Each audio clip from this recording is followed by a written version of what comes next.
Today we're talking about why bluebird skies and slick calm conditions aren't nearly as bad as you think they are. As a matter of fact, they can be downright beneficial. Stick around, you don't want to miss this one. There we go, I got him. Ooh, that's a good one.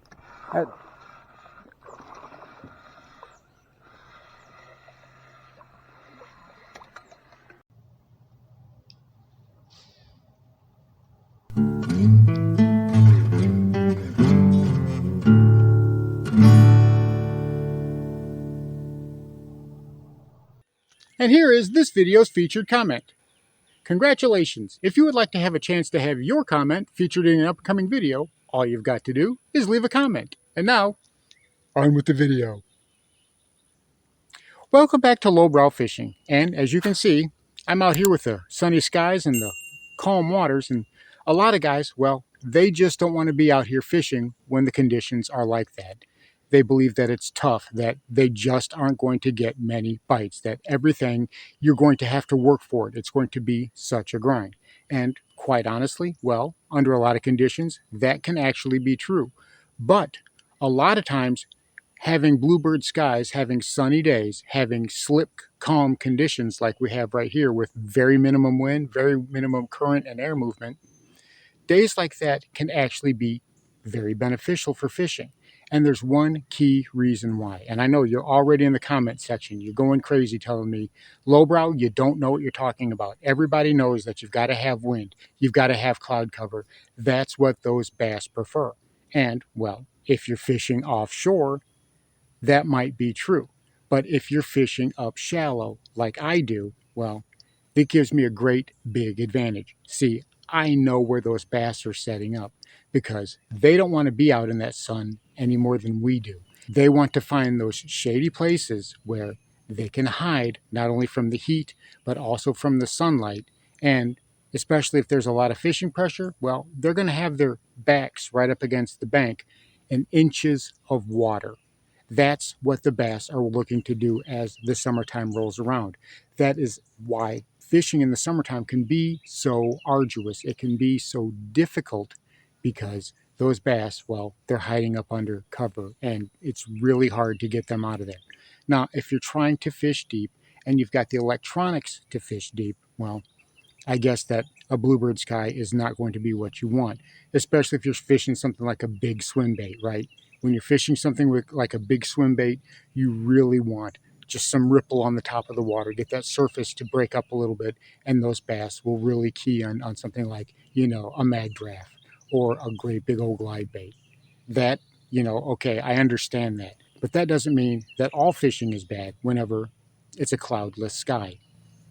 See, I like to fish shallow. Everybody knows that. I like to drag worms. I like to do jigs. And that's what makes me me as far as going out on the water. Those are the things that I like to do. Now, that doesn't mean that I don't go out deep. We all have things that we have confidence in whenever we head out to the water. Those are the things that we like to do best. When it comes to fishing, for the most part, there is no wrong way. As long as you're having fun, as long as you're getting out there and enjoying yourself, that's what matters. So for me, well, a bluebird sky and calm winds, that's precisely what I'm looking for because as a shallow water finesse fisherman, which is pretty much what I am, those are the types of days that I can really shine. Those are the types of days where I can fish a weightless wacky rig or a NACO rig, or I can fish a weightless Texas rig or a finesse jig or a smaller jig. Those are going to be the days that really work out the best for me. And I know the bass. I know exactly where they're going to be. I know exactly where they're going to be hiding. I know exactly what they're going to be doing. So it does not take me very long to be able to put myself on fish. Take today, for example. Today is the Tuesday after Memorial Day. So this little lake, well, it got hit hard over the weekend. It got absolutely hammered. There's vegetation and grass ripped up everywhere from all the boat traffic. We all know what it looks like. You can tell when there's been a whole bunch of boat traffic out on the lake because you've got vegetation, milfoil, hydrilla, whatever that's been ripped up by the boat motors, and it's just clumps of it are drifting all over the lake, and that's what we have today. But even still, when I got here this morning and I put the little boat in the water and we head up north, I knew I was going to be able to put myself on fish pretty quickly. And that's exactly what I was able to do. It did not take me long to be able to put myself on fish. Well, within a half an hour, I was on fish. And that let me know that we were on the right pattern. We had the right conditions to do exactly what it is that I want to do.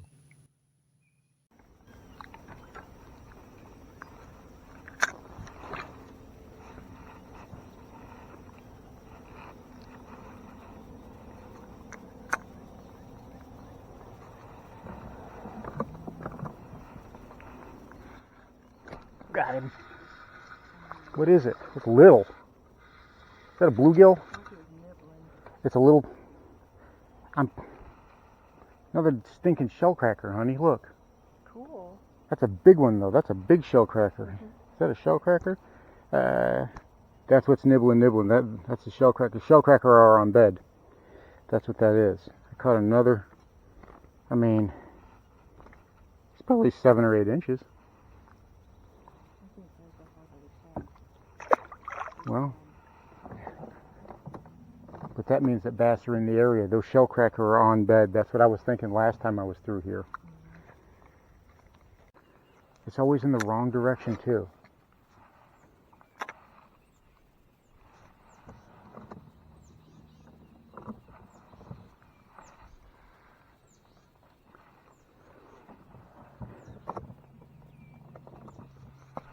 There we go. I got him. Ooh, that's a good one.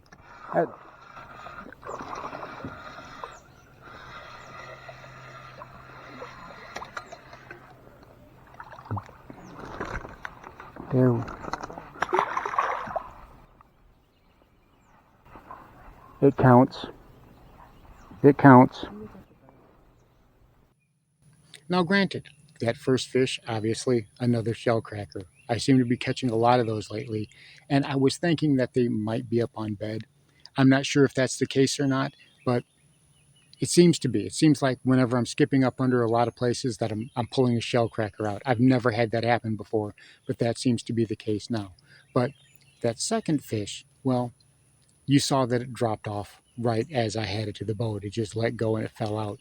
When I checked my hook, well, that hook might as well have been a ballpoint pen, as dull as that tip was. So that's why it was able to do that. Now, how that hook got that dull, I couldn't tell you, but I want to know in the comment section. Do you guys think that that fish counted? I was counting it.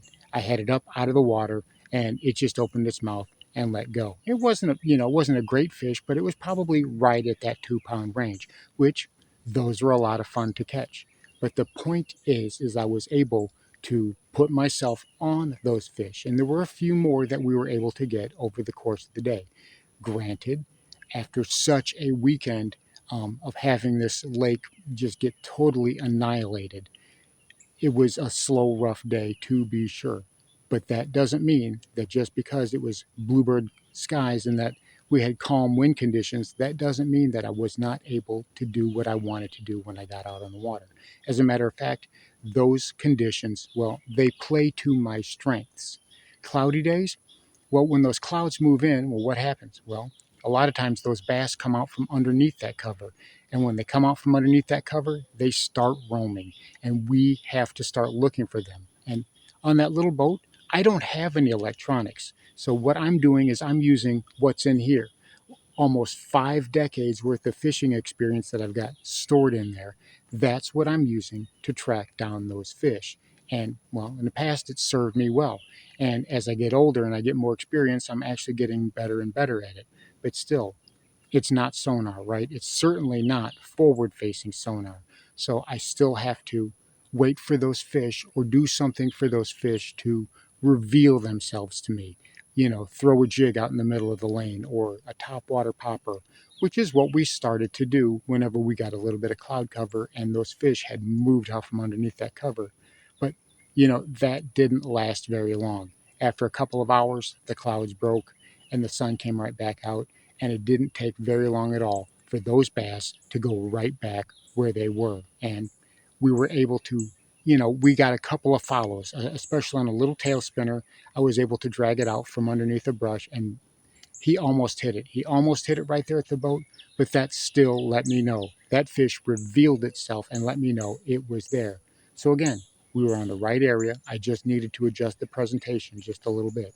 Had we had cloud cover, chances are, well, that fish may not have been there, and I may not have seen that. You get these bass that whenever the cloud cover comes out, those fish get roaming.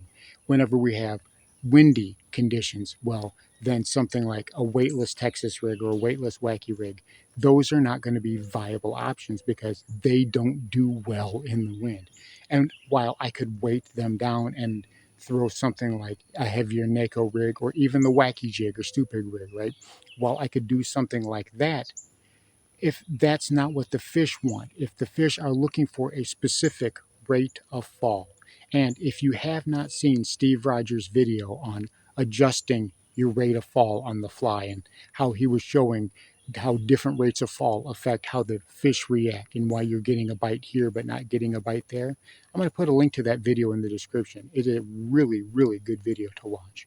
But having said that, right, you get a point where they want a weightless wacky rig. They want the Waco rig. They want that slow, slow fall.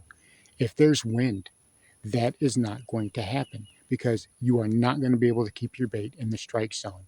Every time you cast, you're going to get a big old bow in your line. Unless you've got the wind at your back, you're going to have a great big old bow in your line. And unfortunately, most of the time, the wind doesn't blow at the bank. It blows up and down because that's the path of least resistance. It doesn't blow side to side across the lake. It blows up and down that pathway. So, if you've got your boat parallel to the bank and you want to, cast out that way, that could be okay.